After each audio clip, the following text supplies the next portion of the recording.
Week 3 of the fantasy baseball season. Here's a few hitters I look to buy and trade for this week. The first hitter, Francisco Lindor, the New York Mets. So once again, another season, another slow start for Lindor. But when it's all said and done, the numbers have been there for him as a New York Met over the last few years. On the year, 1 home run, 6 RBIs, 9 runs scored, 2 stolen bases, a 220 average, and a 279 on base percentage for Lindor. So in last night's game, he had some opportunities with runners on to make things happen with Lindor, but he couldn't get it going. And like I said, the last couple of years, it's taken him to late May, early June to go out there and start hitting. So right now, once again, where it looks like that trend is happening for Lindor, I would go out there and buy him low, because at the end of the year, you're going to get the 25-30 home runs. You're going to get 25-30 stolen base range, anywhere from 75 to 90 RBIs driven in, and a decent batting average as well. So this is a perfect time to buy him low. Even, let's say, he starts hitting mid-May, early June is Lindor, like he has over the last 2 seasons. He's still going to pay big dividends for fantasy owners. April 12th at the Athletics, 0 for 3. April 13th at the Athletics, 2 for 5, a run and RBI. April 14th at the Twins, 1 for 5. And April 15th at the Twins, 1 for 5. So right now, he's slumping his Lindor. He's still putting the ball in play, decent rate for the most part. And like I said, it just takes, for whatever time, the cold weather or not enough reps in spring training for Lindor, he just comes out and has a slow start year after year. But when it's all said and done, like I said, at the end of the year, the numbers are there. The next hitter, Brent Rooker of the Athletics. Brent Rooker last season had a monster year, 39 and 112 with a 293 average. But so far this season, the pop has been there, but the average hasn't for Brent Rooker. On the year, 4 home runs, 8 RBIs, 10 runs scored, a 212 batting average, a 267 on base percentage for Brent Rooker to start the year. So this Athletic team, one of the worst teams in the league, I believe, going into the year. I know they made some moves in the offseason, got Luis Severino, traded for Jeffrey Springs with the Tampa Bay Rays, but they still didn't do much offensively. And Brent Rooker, he might take a little bit of a hit, even though last season it didn't matter with the 39 home runs. So the last few games for Rooker, April 9th versus San Diego, 1 for 4. April 11th versus the Mets, 1 for 3. April 12th versus the Mets, 1 for 4. April 13th versus the Mets, 0 for 4. And April 15th, it was good to see him go 2 for 4, scoring 3 runs in that game and getting on base 3 times as Rooker. But it is the Chicago White Sox.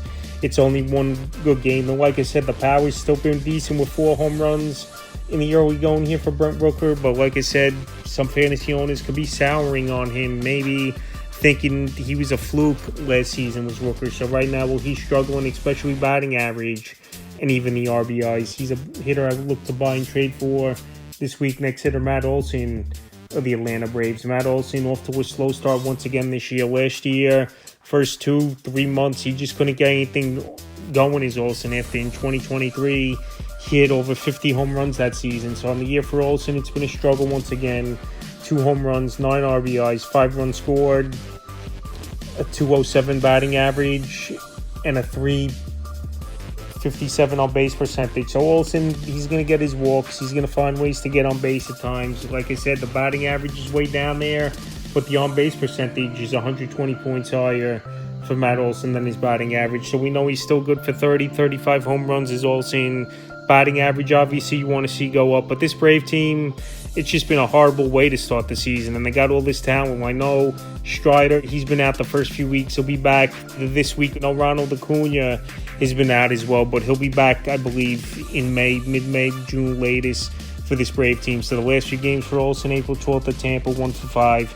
April 13th at the Rays, 1 for 4 and RBI. April 14th at the Jays, 0 for 2 with a run. And April 15th at the Blue Jays, it was nice to see him hit a homer in that ball game. 1 for 3 with a homer in that one for Olson. So like I said, it just takes a little bit for Olson to get going and get hot. And this Brave team's too talented to be one of the worst teams in the league so far in about the first 20 games of the season. So right now, while he's slumping and not getting anything going, we saw his teammate Austin Riley break out over the last 2 ball games. I think it could be on the horizon for Olson, and it started with the home run in last night's game. But right now, like I said, while his value and numbers are down, he's a perfect buy low hitter this week. The next hitter, Christian Yelich of the Milwaukee Brewers. So we know last season, Yelich, he was banged up a majority of the season. The back injury acted up for him. And so far this year, he's off to a slow start. Even though looking at his homers and his RBIs, it's not bad. But it's just everything else. Strikeout rate's pretty high.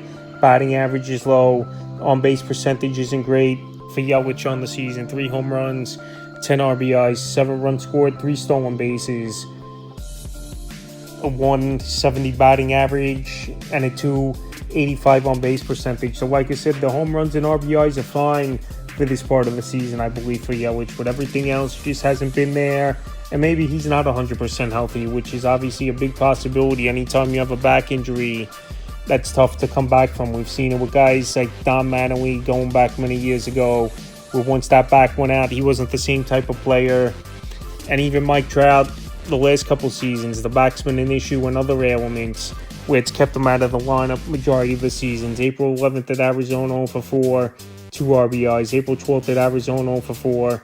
April 13th at Arizona 0 for 4. And April 15th versus Detroit 1 for 4. So Yelich, I think the power obviously is going to take a hit. He might never be 100% as Yelich, but batting average I think is going to go up.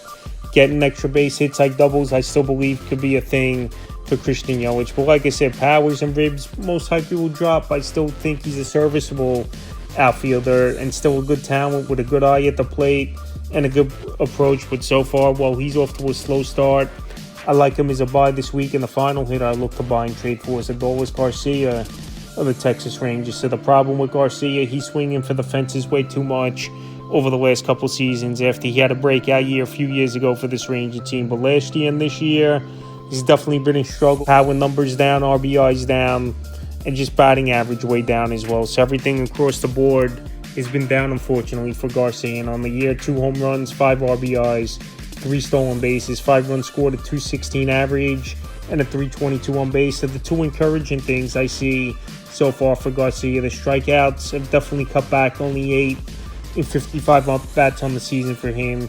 And the batting average as well, the on-base percentage is still 100 points higher than his batting average, which is always a good sign. So he's still taking his pitches. His approach has definitely changed, where he's cutting back on 2 strikes and on the strikeout ball with Adolis Garcia, which is good to see. But nothing's really translating to the stat sheet or numbers. So right now, well, he's struggling, and we know the kind of potential Garcia has. He's a buy low hitter this week, and another hitter like Lindor that's been off to slow starts for the majority of his career. April 9th at the Cubs, 1 for 4 rib. April 11th at Seattle, 1 for 2, an RBI, a stolen base. April 12th at Seattle, 2 for 4. April 13th at Seattle, 0 for 3. And April 15th versus the Angels, 0 for 4. So like I said, he's struggling mightily, is Garcia, but the signs are he's cutting back on the 2-strike approach, which is good. And now with the new approach and stuff, it just has to translate obviously into the games, and sometimes it takes these plays a little bit to get going. So right now, well, he's struggled. He's a buy low hitter this week, so that's a few hitters I look to buy and trade for week 3 of the fantasy baseball season.